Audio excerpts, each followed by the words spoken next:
Bismillahirrahmanirrahim. Assalamu alaikum. Here is Maryam Sajjad with today's English headlines. Pakistan all set to welcome thousands of evacuees from Afghanistan amid US withdrawal. The US Embassy had requested Pakistan to grant permission for transiting the passengers. It has been asked to allow transit passengers under three categories to help in the evacuation by August 31st. People becoming prosperous, says PM. Prime Minister Imran Khan said people of the country were becoming prosperous, but still the biggest problem was the rule of law, as the powerful corrupt could never be dealt with as per the law. Pakistan strongly condemns terrorist attack in Kabul.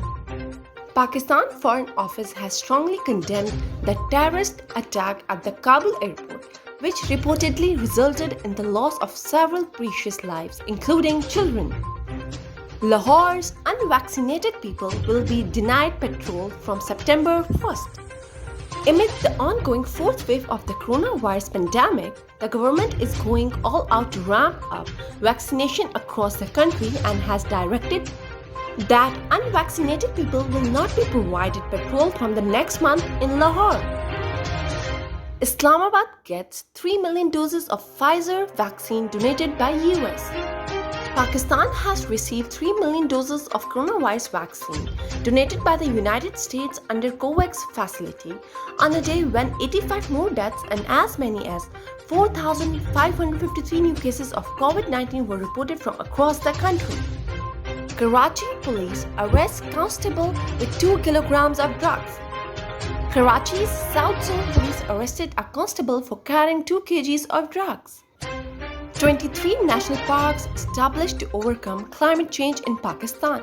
State Minister for Climate Change Zartaj Gul said on Thursday that 23 national parks had been established in the country in addition to planting 1 billion trees to overcome climate change. New Gwadar International Airport to be fully operational in September 2023. The Secretary of the Aviation Division has apprised the Parliamentary Committee on China-Pakistan Economic Corridor regarding the progress on New Gwadar International Airport, and it would be fully operational by September 2023. And other 95 people die of COVID-19 in Pakistan. 95 people have died in COVID-19 in Pakistan and 4,016 new cases have been reported over the last 24 hours. This is the official figure showed Friday morning. According to the National Command and Operations Centers, 62,496 coronavirus tests were conducted across the country in the last 24 hours, of which 4,016 returned positive. This is end of today's headline. Take care of yourself and please like, share and subscribe our channel. Thank you for watching CID News Network Islamabad. You are watching CID News Network Islamabad.